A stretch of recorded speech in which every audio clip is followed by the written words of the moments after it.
너희에게 말하노니 여자가 낳은 자 중에 세례 요한보다 큰 이가 일어남이 없도다. 그러나 천국에서는 극히 작은 자라도 그보다 크니라. 세례 요한의 때부터 지금까지 천국은 진노를 당하나니 진노하는 자는 빼앗느니라.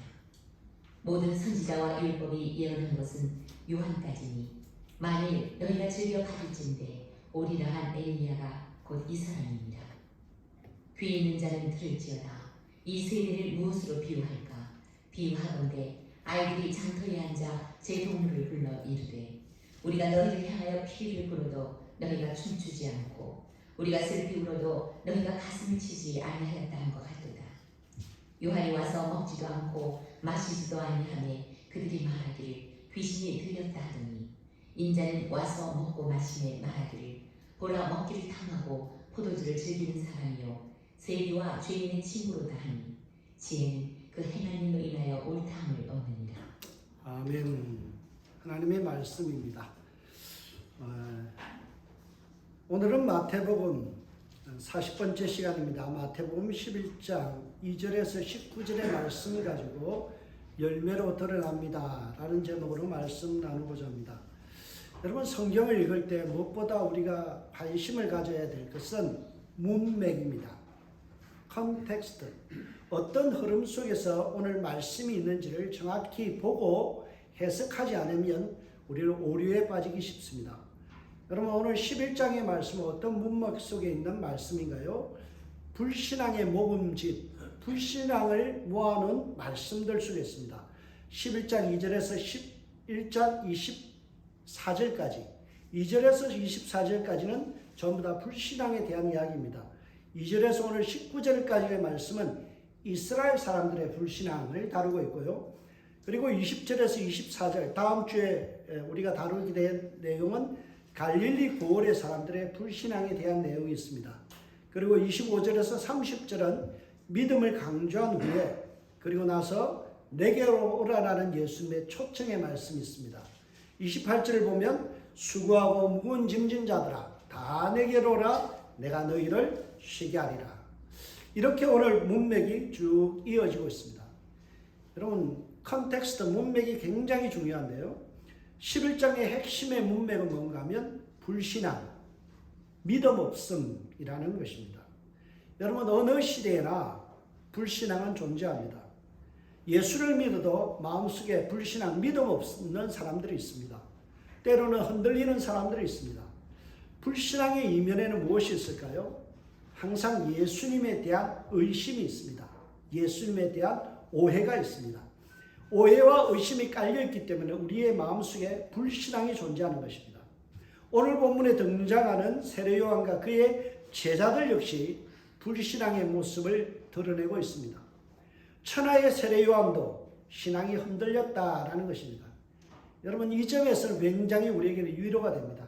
때로는 우리 마음속에 의심이 일어나고 또 불신앙이 일어나고 믿음 없는 모습들이 일어날 때 우리의 믿음의 선배였던 천하의 세례요한도 흔들렸다는 점을 보면 우리도 참 위안이 됩니다. 그래, 맞아.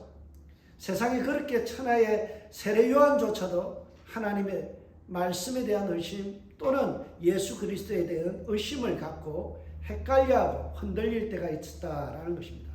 제가 좋아하는 19절 속에 이런 내용이 있어요. 흔들리지 않고 피는 꽃은 없다.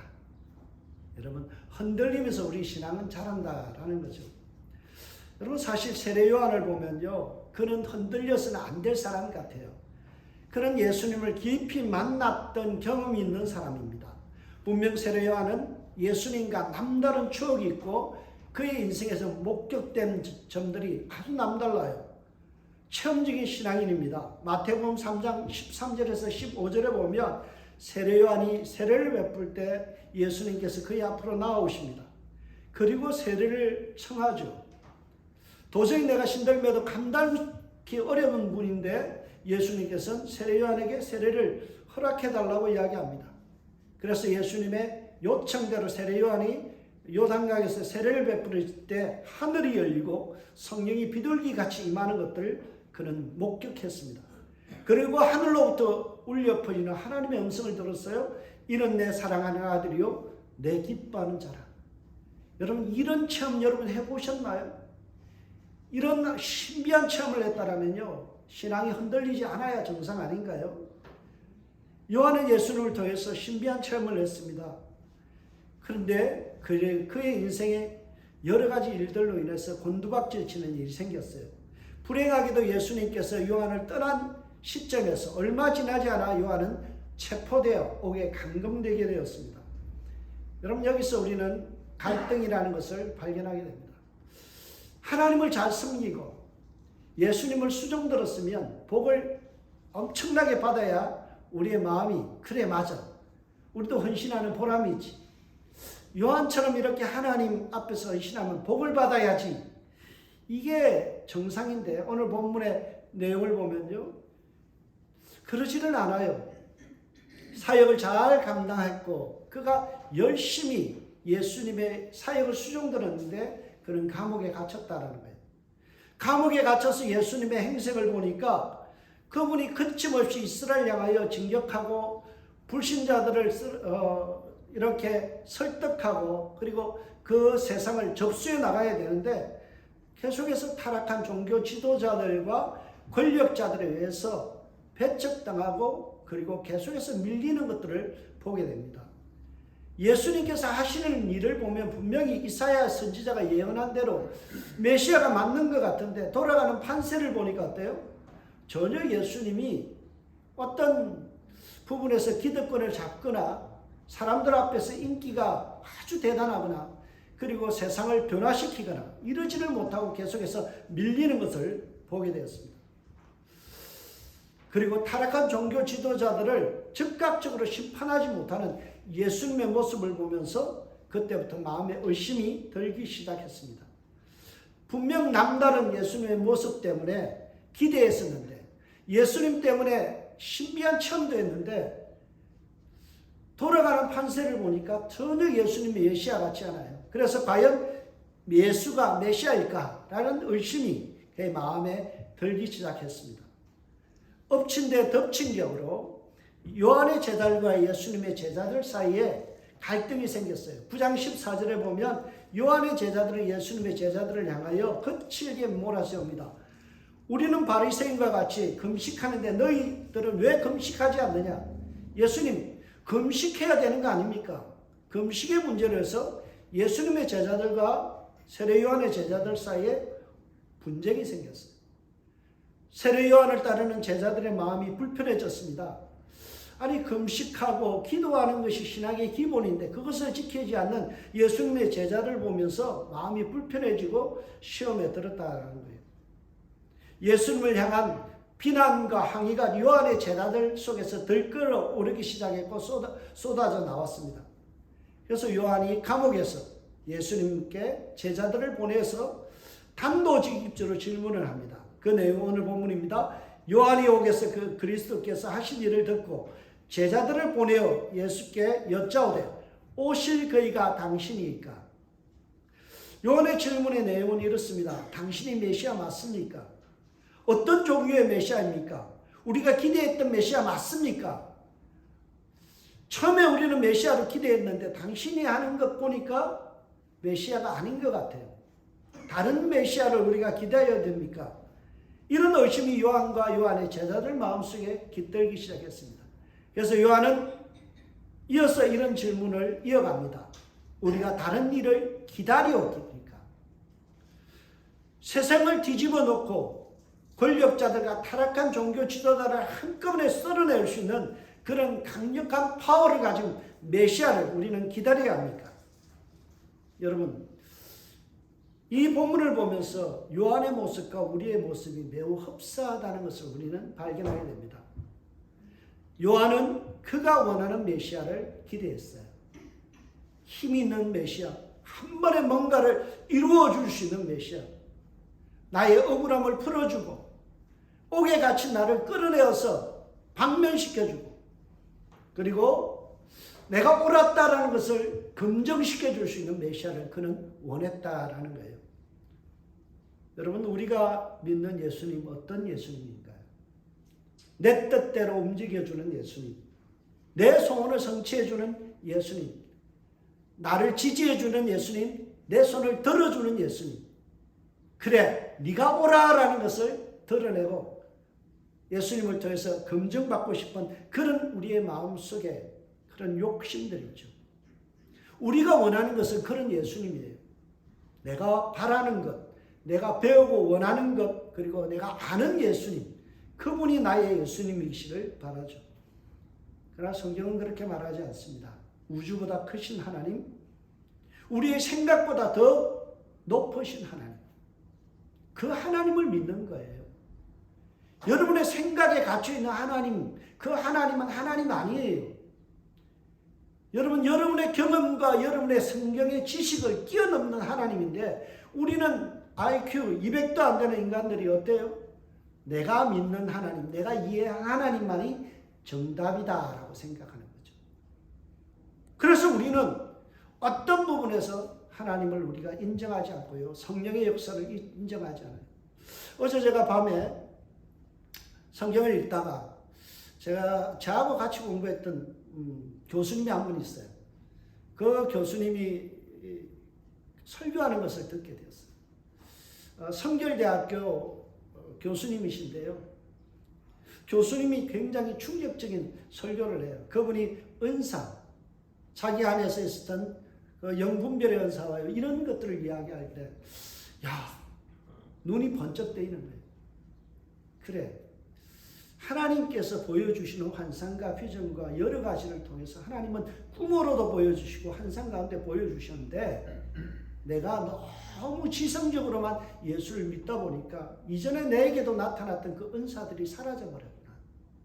하나님께서 나에게도 그런 은사를 주셨거든요. 선교로 가기 전에 환상을 보여주셔서 그 지역사회 속에서 우리가 쫓겨다닐 것들, 중국에서 공산당에게 쫓겨다니는 그런 환상들을 다 보여주셨고, 미리 기도를 심게 하셨던 수많은 일들이 있을 거예요. 근데 어느 순간부터 내 속에서 하나님께서 역사하시는 그런 놀라운 일들에 대해서 나는 밀어내고 너무나 지성적으로 예수를 믿지 않았나.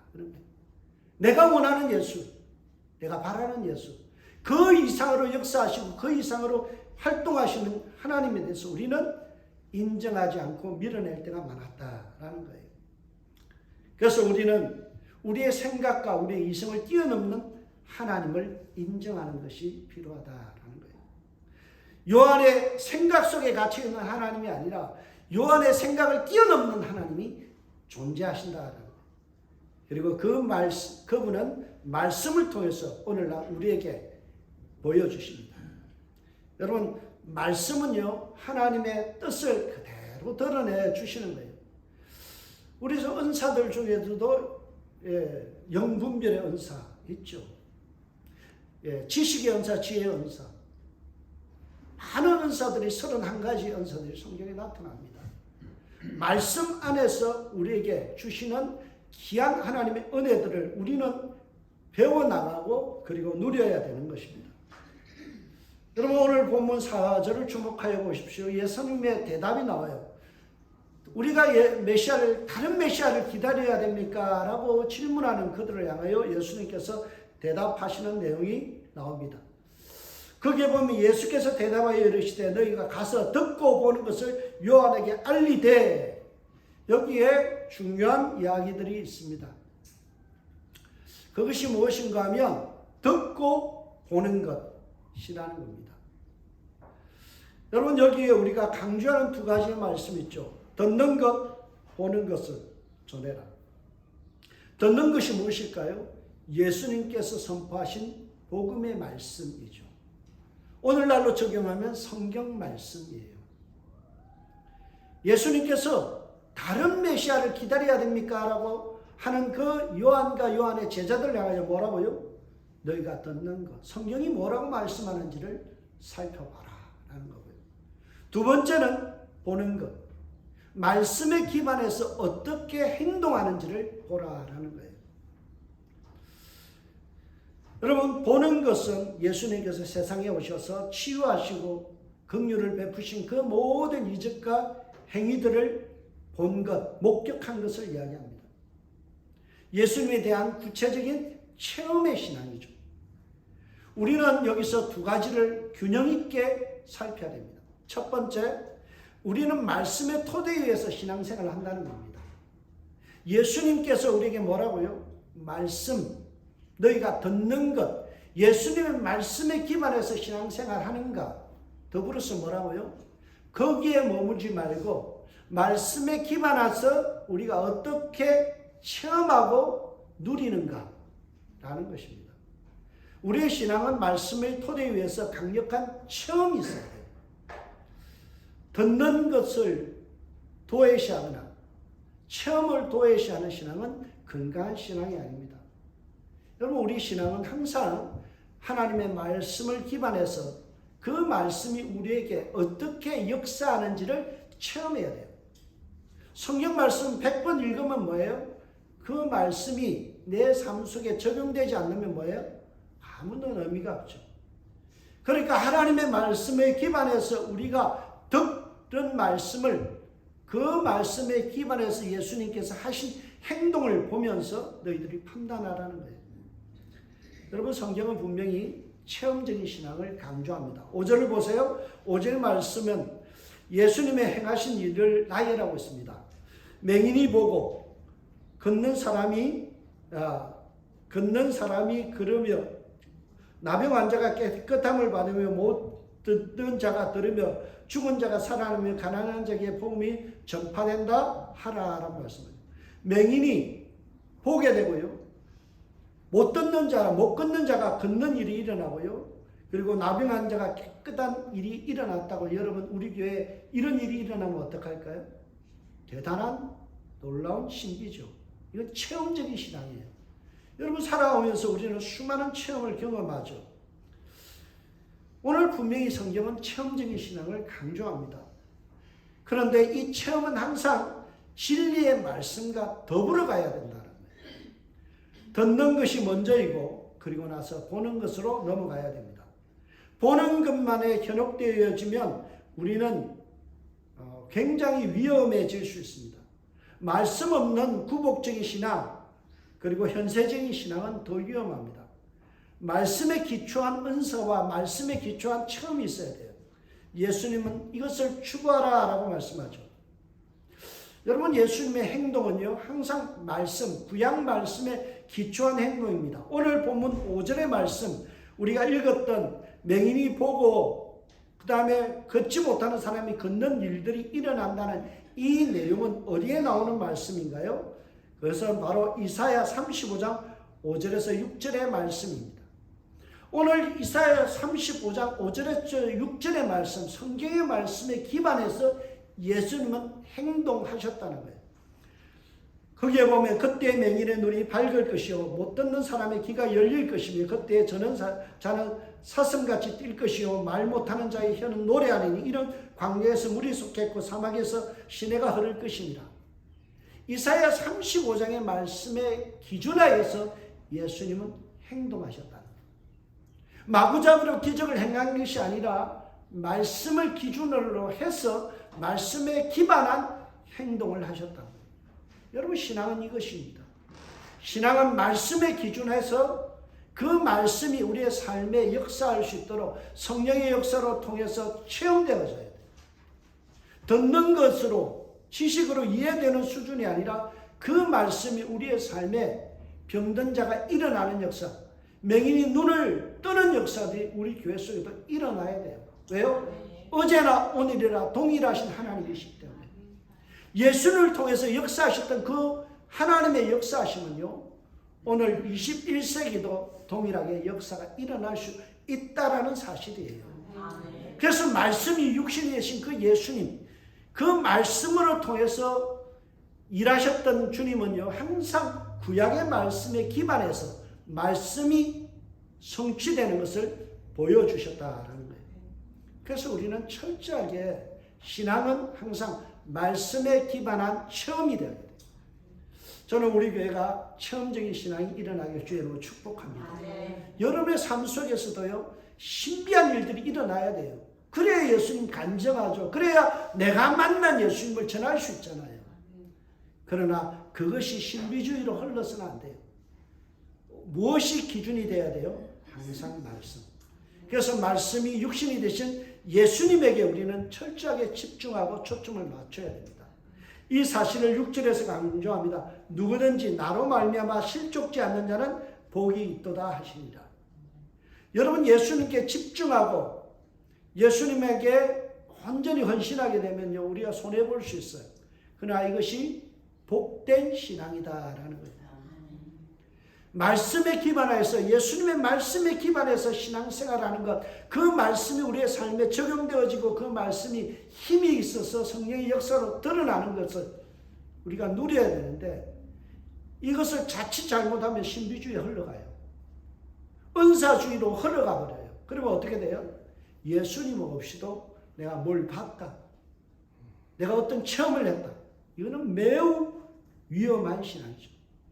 여러분, 내가 신비한 것을 체험하지 못해도요, 그 신비한 역사가 내게 일어나지 않아도 우리는 나로 말미암아, 예수님으로 말미암아 실족지 않아야 돼요. 예수님 때문에, 예수님께서 거기까지가 내 은혜다 그러면 어때요? 아멘 하고 멈춰설 수 있어야 돼요. 예수님께서 병을 안 고쳐줘도 그래, 네 은혜가 거기에 족하다 그러면요, 아멘 하는 거예요.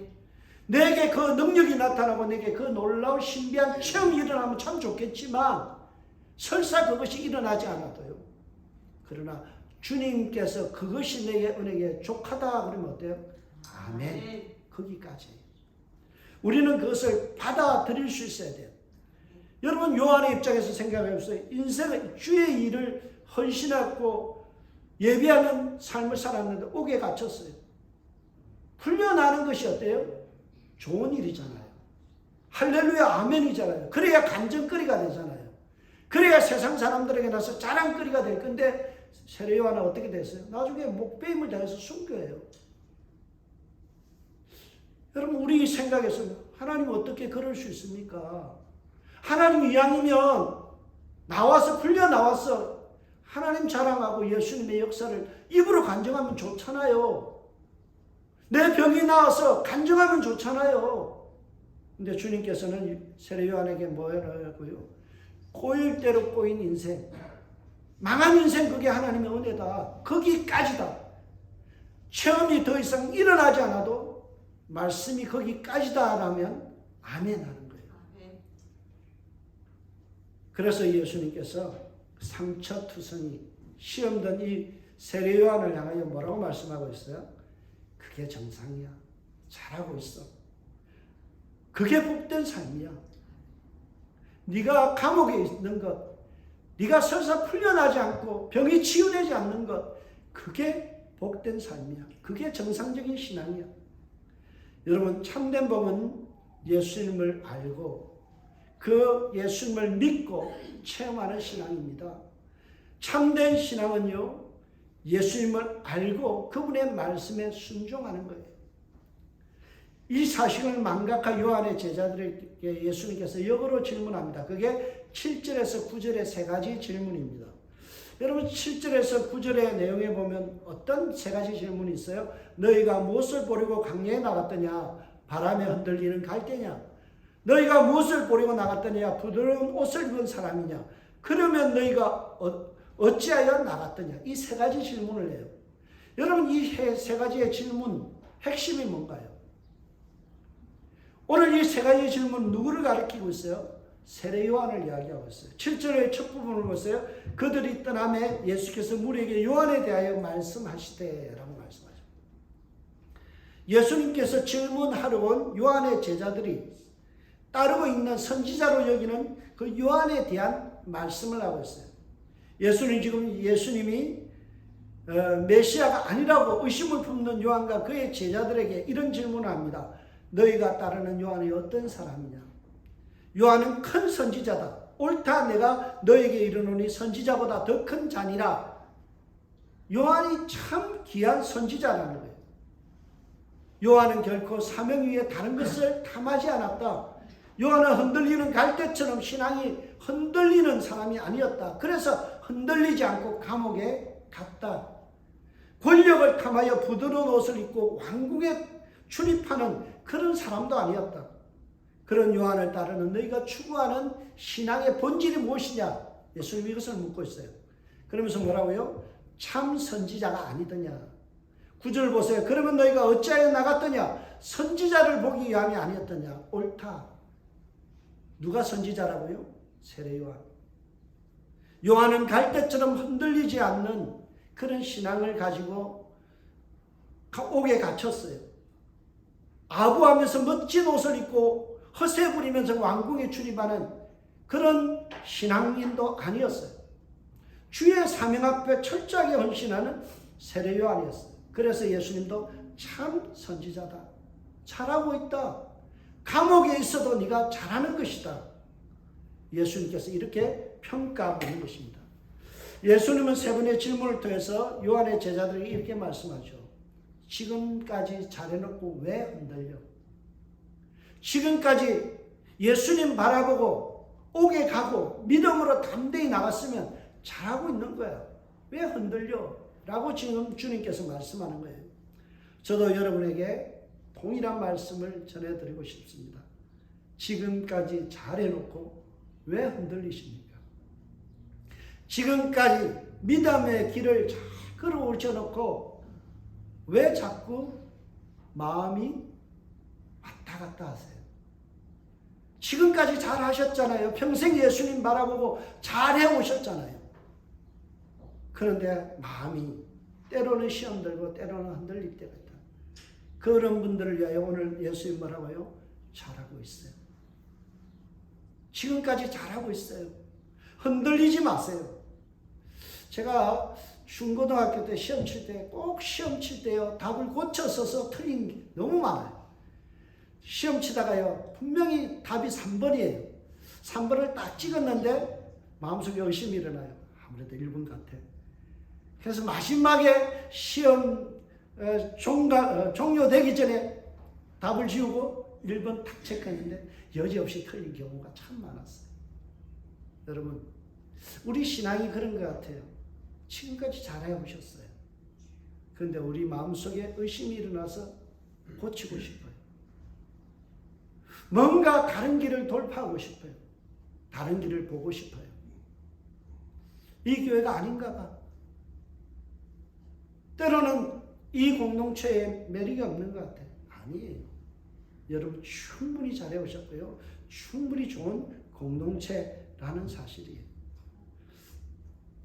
여러분, 여러분의 마음대로 안 돼도, 내 뜻대로 안 돼도, 여러분, 우리가 하나님의 크심을 하고 그분의 선하심을 인정하면 돼요. 하나님은 선하신 분이에요. 우리의 생각을 뛰어넘는 분이에요. 그분의 결정과 인도하시면은요, 후회함이 없어요. 내 뜻대로 안 돼도, 내 생각대로 안 돼도요, 어때요? 주님이 하시기에 순종하고 받아들이는 것. 이게 믿음이에요. 힘들어서 이해되지 않아도, 용납되지 않아도 주님은 나의 구원자시고 하나님은 나의 창조주시며 생사화복을 주장하시는 분임을 믿는 이 신앙이 필요하다라는 겁니다. 납득되지 않는 현실과 현실의 갈등 속에서요, 우리는 흔들릴 때가 많아요. 옛말에 이런 말이 있죠. 다 된 밥에 콕 빠뜨린다. 여러분 실컷 잘해놓고 어때요? 지금까지 잘해놓고 끝에 가서 신앙 버리고 가난한 성도로 가는 분들이 있어요. 평생 직분 잘 감당하고 만에 하나 천에 하나 뽑아서 장로님 세웠는데 어떤 사소한 일 때문에 갈등 때문에 어때요? 교회를 떠나서 신앙생활 하는 분들 보면요, 다 된 밥에 콕 빠뜨린 거예요. 하나님 앞에 정말 잘해 오셨는데 조금만 참으면 되고 조금만 더 헌신하면 되는데 우리가 그것을 받아들이지 못해서 어때요? 흔들릴 때가 많다라는 거예요. 여러분, 믿음은 묵묵히 하나님의 말씀에 순종하며 사명의 길을 가는 것입니다. 요한에게는 어떤 선지자보다 큰 사명이 주어져 있습니다.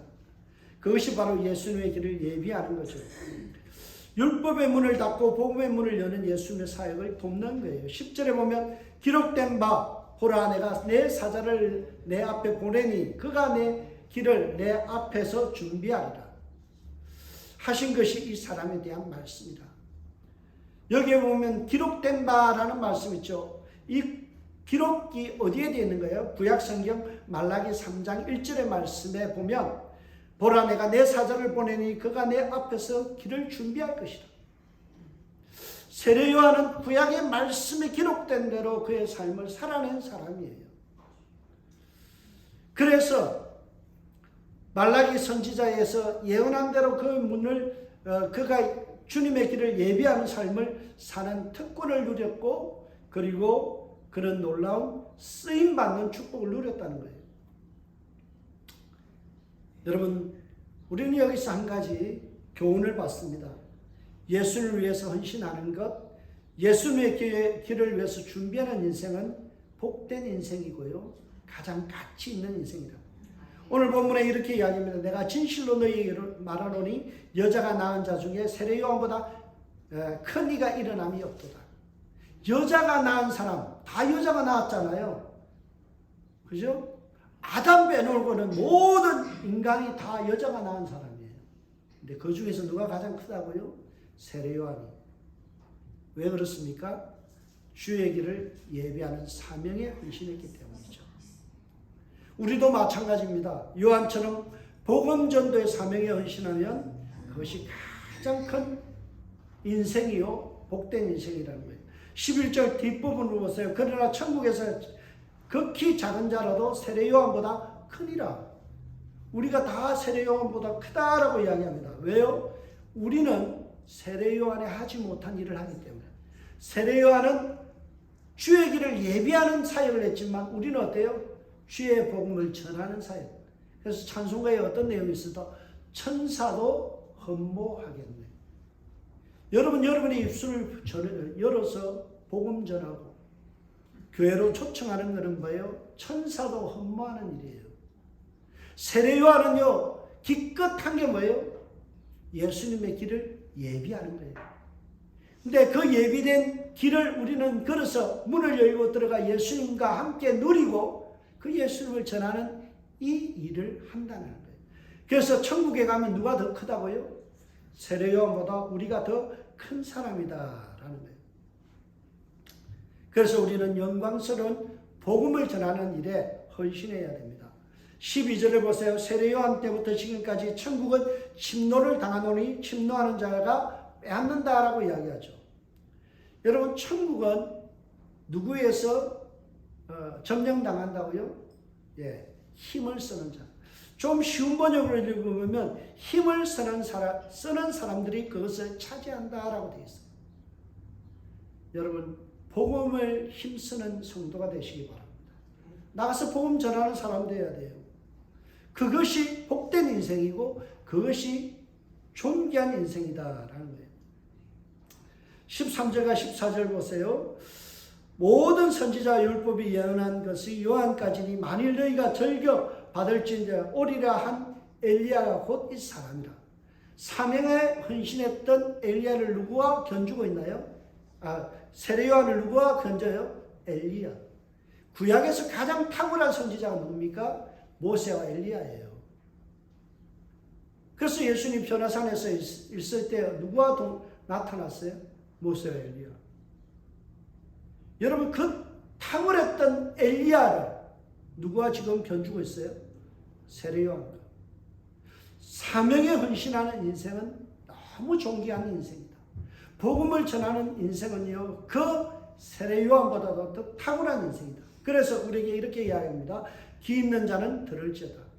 이 말씀의 뜻이 뭔가요? 선택하라는 거예요. 우리가 어떻게 살 건지 선택해라. 예수님의 길을 여는 인생, 복음을 전하는 인생으로 살 것인가?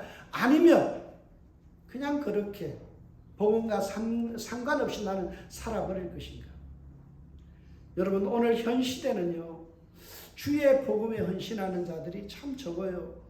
요한같이 사명 중심으로 살아가는 사람들이 참 적습니다. 그래서 존귀한 그리스도인들이 참 눈에 띄게 적다라는 거예요. 그래서 오늘 이 점을 예수님께서 요한의 제자들에게 책망합니다. 16절을 보시기 바랍니다. 이 세대를 무엇에 비유할꼬? 무엇에 비유할꼬?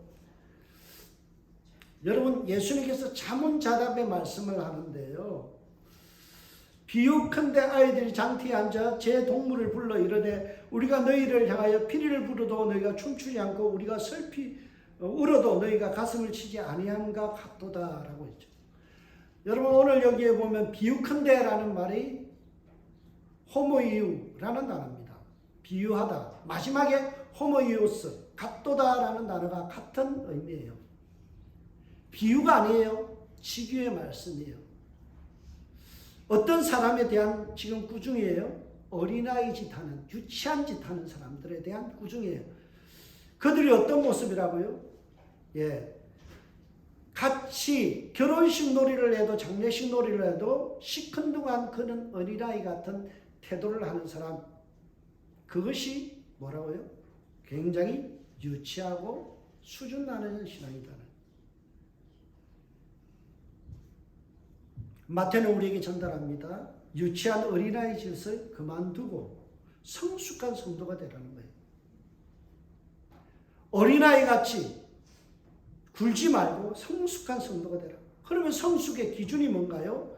신앙의 열매입니다. 18절에서 19절은 신앙이 좋다고 떠벌리는 종교 지도자들과 정치인들에 대한 실상을 폭로하는 내용입니다. 열매 없는 무화과나무 같은 그들의 신앙을 지적합니다. 18절에서 19절을 보세요. 요한이 와서 먹지도 않고 마시지도 아니하며 그들이 말하기를 귀신이 들렸다 하더니 인자가 와서 먹고 마시며 말하기를 보라 먹기를 탐하고 포도주를 즐기는 사람이요 세리와 죄인의 친구로다 하니. 이 말씀은 지금 타락한 종교 지도자들에 대한 이야기입니다. 내용을 보면요 어떤 이야기예요? 요한이 금욕적으로 기도하고 금식하면서 메뚜기와 석청을 먹고 열심을 다해서 절제된 삶을 사니까 뭐라고요? 미쳤다라고 이야기하는 거예요. 반면에 예수님은 어때요? 요한과 정반대로 와서 친교를 하면서 어울리고 하니까 뭐라고요? 세리와 죄인들의 친구다. 여러분 이들의 모습의 내용이 뭔가요? 무엇을 해도 동참하지 않는 거예요. 어떤 일을 해도 거기에 협력하지 않는 거예요. 금욕적인 삶에도 그리고 교제하는 삶에도 어디도 다 싫다라는 거예요. 나는 이것도 싫어 저것도 싫어 그러면서 뭐 한다고요? 불평만 하는 사람. 그것이 누구라고요? 지금 바리새인과 서기관들의 모습이다. 여러분 교회 일을 하면요 그런 사람들이 있어요. 우리가 기도합시다 그러면 뭐 맨날 기도만 해. 우리 야외 예배에 가서 친교하고 즐겁게 우리 먹고 좀 합시다 그러면 교회가 먹는데요 맨날 투덜거려요. 어느 교회도 헌신하지 않으면서 기도하는 자리에도 나오지 않고 친교하는 자리에도 나오지 않으면서 뭐예요? 맨날 입만 나와서 어떻게 해요? 불평만 하는 신앙. 예수님 그것을 뭐라고요? 열매 없는 신앙이다 라는 거예요. 예수님은 그들을 향하여 단호하게 말씀합니다. 열매를 보면 그 사람을 알 수 있다. 열매로 드러나는 거예요. 예수님의 열매를 보세요. 그가 행한 일을 살펴보라는 거예요. 지혜는 그의 행한 일로 인하여 옳다함을 얻느니라. 누구의 그의 행한 일이에요? 예수님의 행한 일은 옳다함을 얻느니라. 행동하지 않는 신앙은 가짜라는 거예요. 힘들어도 힘을 보태는 신앙이 되어야 돼요. 여러분 2절과 19절에 동일하게 나오는 말씀이 있죠. 행한 일이라는 단어입니다. 행한 일. 오늘 본문 전체를 싸고 있는 이야기가 뭐예요? 행한 일. 뭐에 근거한 행한 일? 말씀에 기준하여서 행동하는 신앙. 그걸 예수님이 보여줬다는 거예요. 그러면서 뭐라고요? 야, 세례 요한과 그의 제자들아, 나는 이 땅에 와서 말씀의 기준에서 행동하며 살아냈다. 너희들 이게 메시아 아니냐? 구약의 예언한 말씀대로 살아내는 내가 메시아 아니냐는 거예요. 여러분 참 신앙이 뭘까요? 참 선지자가 뭘까요? 말씀의 기준에서 살아내는 신앙이에요. 그래서 오늘 본문의 처음과 끝은 행한 것, 무엇에 근거해서? 말씀에 근거해서 행한 것이라. 토마스 아퀴나스라는 중세의 유명한 신학자가 있습니다. 그분이 했던 말이 있어요. 아지르 세키티르 에세라는 말입니다. 이 말은 행위는 존재를 따른다라는 말. 행위는 존재를 따른다. 내가 그리스도인이면 말씀에 기준한 삶을 살아내는 것이 그리스도인이다. 오늘날 그리스도의 문제가 뭘까요? 열매 없는 거예요. 지식은 어느 시대보다도 풍성해졌어요. 수많은 책이 있어요. 수많은 설교를 들어요. 좋은 간증을 들어요. 그것이 내 삶에 적용되지 않는 것, 살아내지 못하는 것이 오늘날 문제라는 거예요. 입만 살아있는 성도가 아니라 힘들어도 사명에 헌신하는 살아내는 신앙이 되어야 된다라는 것입니다. 말씀 붙들고 열매 맺는 신앙이 되시길 주님으로 축복합니다. 오늘 요한복음 15장 8절의 말씀을 여러분에게 전달합니다.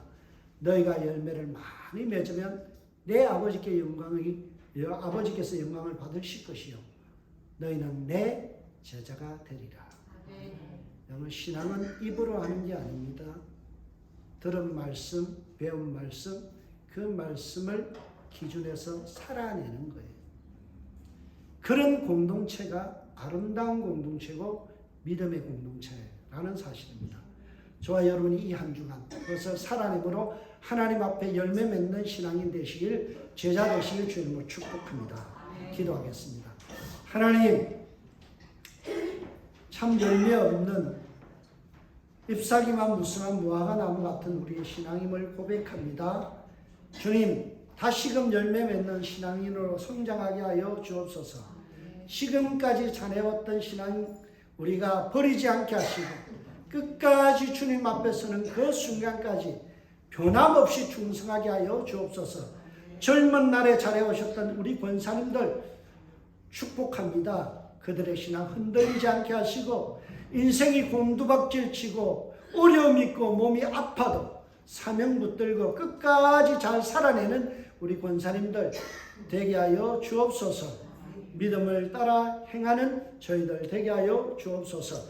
감사와 찬양을 하나님께 올려드렸고 예수님의 이름으로 기도합니다.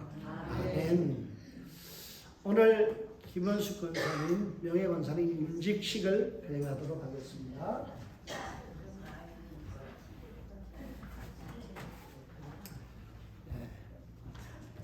우리 김원숙 권사님 앞으로 나와 주시기 바랍니다.